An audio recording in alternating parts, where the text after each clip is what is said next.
All right, guys. So this is my very late post-fight reaction. Just wanted to come give some closing thoughts on Claressa Shields versus Kay Scott. If you're tuning into this video and you're coming from the Sean to Tell live, yo, shout out to you guys. You made it a very fun night for us, and hopefully we made it a fun night for you guys as we were live for almost 4 hours. So let's talk about it, man. Let's talk about Claressa Shields because she's a polarizing figure in boxing. For good, bad, or indifferent, she is polarizing. She evokes the emotion of people, whether you love her or you hate her. And just like I said on Sean Tatel's live, there's certain fighters that are great. There's certain fighters that exhibit greatness.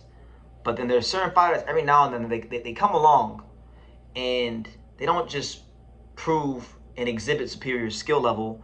They don't just display greatness over a long period of time, but they actually force us, the viewers, the skeptics, so to speak, the fans, right? They force everybody that has to watch them to redefine what exactly is greatness. They push the boundaries of greatness, and those are only few and far between. Your fighters like Floyd Mayweather, Muhammad Ali. These kind of fighters are the fighters that do those things. You got like Joe Louis back in the day. Salvador Sanchez. There's some fighters that really make us redefine greatness in the sport of boxing. And Claressa Shields, to me, is a fighter, one of the few fighters in history that I believe not only did she display superior skill level and exhibit greatness, but she's forced us in women's boxing, in boxing overall, to redefine what is greatness. Because tonight listen, I won't make this fight. I'm not gonna make this fight more than what it was. It was Claressa Shields in a very one-sided fight against Kay Scott. Nobody gave Kay Scott a quarter of a snowball's chance in hell even competing in this fight, let alone winning in this fight. She was too old, too slow, not skillful enough, didn't punch hard enough. So essentially what this was, guys, it was Claressa Shields who has built herself from a growing, from a girl who, had to go fight. Was it Christina Hammer all those years ago at the Masonic Temple? Now she's damn near, if not selling out, the State Farm Arena, the home of the Atlanta Hawks. She's turned herself into one of the biggest draws in American boxing, and she's not funded by the Saudis. This is all off of her legitimate organic star power. She's bringing out the stars. The stars are ringside. Terrence Crawford is ringside. Floyd Mayweather is ringside. Shakur Stevens and Keyshawn Davis are ringside. Rappers are ringside. Benny the Butcher is ringside. A lot of people of importance that don't normally attend fights are attending fights. So that being said, she fights this girl, Kay Scott. Everyone's there to see Claressa Shields. Nobody's there to see Kay Scott, with all due respect. And Claressa Shields doesn't just win, but she does what she's done her entire career. She wins in a dominant fashion. And sure, you can sit here and say, well, who's Kay Scott? Who is Danielle Perkins? Who is this? Who is that? And you can downplay her career like you do with any fighter. But what you can't downplay is 2 gold medals. What you can't downplay is 3-time undisputed. And what you can't downplay is 21-time world champion. What you can't downplay is selling to the tune of 15 to 18,000 plus over your last couple of fights on a consistent basis, whether you're in Detroit and whether you're in Atlanta. There's great fighters from this country that can't sell 10,000 tickets, let alone 15 to 18,000. So how are you gonna sit here and ever downplay the greatness of Claressa Shields? She went in there, she fought Kay Scott. When she wanted to outbox her, she outboxed her with a very educated up jab. When she wanted to counter with the right hand, she could counter with the right hand. When she decided to let her hands go in flurries, she could let her hands go in flurries. When she sat down with a left hook to the head, she buckled her, and she ultimately stopped her in the 6th round. And ultimately, she delivered on what the job required, which is to ultimately send them fans home in Atlanta. Which, by the way, you gotta read the room and look at what this event with Kay Scott was. This was not like in her hometown, and a lot of fans there were not traditional boxing fans. A lot of fans there were just people that, they wanted to be part of a big urban, event. They wanted to be part of an event. It was a night out in Atlanta for a lot of people, and when you're Claressa Shields, and there is a bit of pressure there, and she over delivered like she's done her entire career. And see, for me, when I hear people downplay Claressa Shields, I have a different vantage point at everything, because Claressa Shields, for all the great things she was as an amateur, you know, she was a two-time gold medalist. This is true, but she didn't sign with Top Rank. She didn't get the Top Rank, you know, deal. She signed with Slater Promotions, and I remember spending a lot of time with Claressa Shields at the 2016 WBC convention, walking around the Diplomat Hotel in Hollywood, Florida, with Claressa Shields, really picking her brain. Young, glowing, vibrant Claressa Shields in the beginning of her career, very much as I was in the beginning of my career covering the sport of boxing. And I remember being around a lot of people at that time, at that convention. She had media to do that day, and there were a lot of reporters. There were a lot of people in the boxing industry that did not want to talk to her, that did not really think much of her. You understand? Before she really even got her career up off the ground at that convention, she was already facing off with Christina Hammer, and that was being built up as a big fight. And there are people in the fight game at that particular time that thought Christina Hammer could beat Claressa Shields. And in retrospect, that's foolish because of how great Claressa Shields has become. But at the time, that's what they thought. So I'm saying all this to say that Claressa Shields hasn't always had everything on her side. She hasn't had everybody wanting her to succeed in the boxing industry, and she succeeded in spite of those things, and she's done it in such a great, dominant fashion that it doesn't matter if who they put in front of her. When it's that dominant for that long at that level, at some point you said acknowledge it for what it is. It's not just a fighter with superior skill. It's not just a fighter displaying the greatness, but it's a fighter that redefined greatness. Much like a Serena Williams in tennis. You know, Serena Williams. I mean, who the fuck watches women's tennis, right? But they know Serena Williams is great, and she made an exorbitant amount of money because of how great she was. And much of the same is true for Claressa Shields in the sport of boxing. One of the true great fighters of our era, male or female. Now, recently, I'll keep it a buck with you. I always do. I always am content to tell the truth and be honest with my viewers, because I value my viewers and I value people that watch this channel.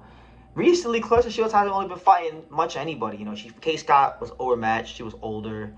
You could say, you know, Daniel Perkins was a champion in a weak division. Okay, you know that you could downplay. Lonnie Daniels, I believe, if I'm not mistaken, she beat Shadesha Green, which was supposed to be the fight for Claressa Shields. She knocked out Shadesha Green, actually. And then she beat Franchon Cruz, a girl she already beat back during her pro debut. So the way I see Claressa Shields' career right now at this juncture, at this moment in time, is I see Claressa Shields as a fighter that has done everything there is to do in women's boxing. You know, she beat all her all the main rivals. For the most part, she's beat all of them. There's really only 2 fights left for her. And I feel like after these 2 fights, or even, you could even say she doesn't necessarily need these 2 fights, but she could take one of these fights. And I think she could ride off to the sunset after one of these fights. But I would say there's 2 more fights left for her. Now, the first fight would be a fight between her and Michaela Mayer. Michaela Mayer, I would definitely say, is also one of the true greats of not just women's boxing, but boxing overall of the era. She's been one of the great action fighters of the era, and these were girls that were Olympic teammates. You know, so it's 2 of the great ambassadors for American women's boxing squaring off, and Michaela Mayer has shown time and time again she's willing to deliver action. She's willing to do whatever it takes to show the world that she's an upper echelon great fighter in her own right. And I feel like that's going to be a fight that delivers on action. If Claressa Shields add that to her resume, then boom, you got a great name to enhance the legacy. And then one fighter that's emerged recently, and I think to me this is the more interesting fight, not just because of the fight itself, but because of how both of these girls actually are and how opposite they are. The fight I'm looking at, and I'm gonna do a separate video about this, but I'll touch on it briefly here because I'm just like, you know, I've kind of tuned out of women's boxing over the last couple of years because I've just been so focused on my Japanese boxing coverage that I'm only one man, right? But it's been brought to my attention that this Tam Thibault girl, she's the truth, and I've watched her. Tall, southpaw, educated, punches through the target, you know, athletic. She, to me, represents what could be the stiffest challenge for Shields, on paper at least, since Savannah Marshall. And she's got Olympic pedigree to boot. I like that fight. To me, in terms of style-wise, I think that's the better fight than even Michaela Mayer, with all the respect to Michaela Mayer.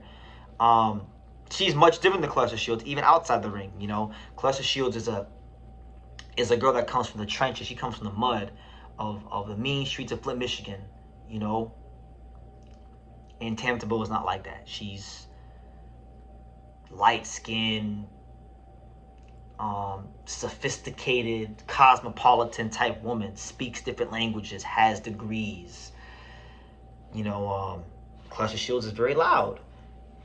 Tam Tebow, very soft, very feminine. You know, you understand? There's an interesting dynamic in that fight that exists with that potential matchup that's never really, in my opinion, existed in any of the Claressa Shields matchups, except maybe you could say Savannah Marshall. But I just think Savannah Marshall, as good of a puncher as she was, and I think it's a great win, amazing win, one of the hardest punches in women's boxing at the time, and definitely a real legacy win. But Tam Tebow, I just think there's, like, a lot of times a fighter's style can mirror how they are outside the ring. There's a sophistication to her style that mirrors her sophistication outside the ring. You understand? And she can also punch, which allows her to get the respect of Claressa Shields, right?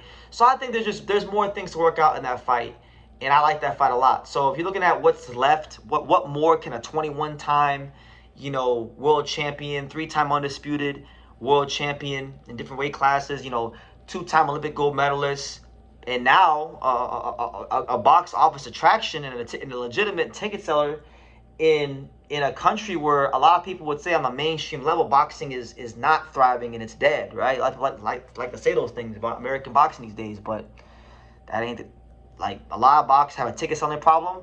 Claressa ain't one of them. So I think those are the two fights I look at and I say, you know what? These are the fights that really